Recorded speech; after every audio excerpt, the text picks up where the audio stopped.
الناس أزلال وناس الجبال ونواحي، تحية لكم من جديد.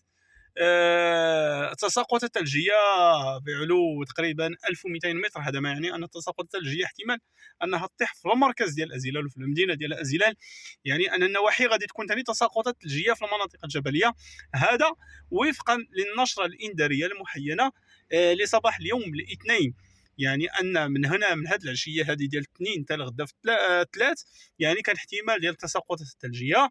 لهذا هذا واحد النداء السكان ديال المناطق الجبليه باش انهم ياخذوا الحيطه والحذر، وسكان يعني المناطق ديال الازلال، وحتى المستعملين السائقين المستعمل الطريق المسافرين، يعني الناس اللي بغاو يسافروا، الناس اللي بغاو يعني يتنقلوا.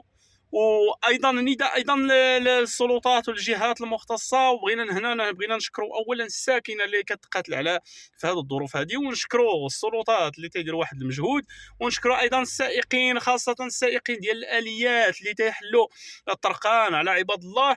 ايضا شكر ايضا للسلطات، شكر ايضا لمؤسسات الدرك الملكي، شكر يعني للامن، شكر لكل الصهيرين الاعلام، ايضا شكر للجمعيات، شكر للمؤثرين اللي تيهضروا على مستوى منصات التواصل الاجتماعي.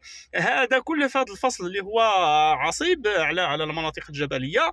لهذا نحن ايضا كمواطنين نشيد بكل من يتدخل من اجل ان يمر هذا الفصل يعني بردا وسلاما على ساكنه الجبال. ولهذا نحن بدورنا نؤثر ونقدم وندعو يعني الساكنه الى اخذ الحيطه والحذر، وفقا كما قلنا لنشره انذاريه محينه لصباح اليوم بانه احتمال نزول تساقط الثلجيه الى حدود ارتفاع 1200 متر 1200 متر على سطح البحر. هذا احتمال ان الديناصور غادي يلبس ثاني الابيض.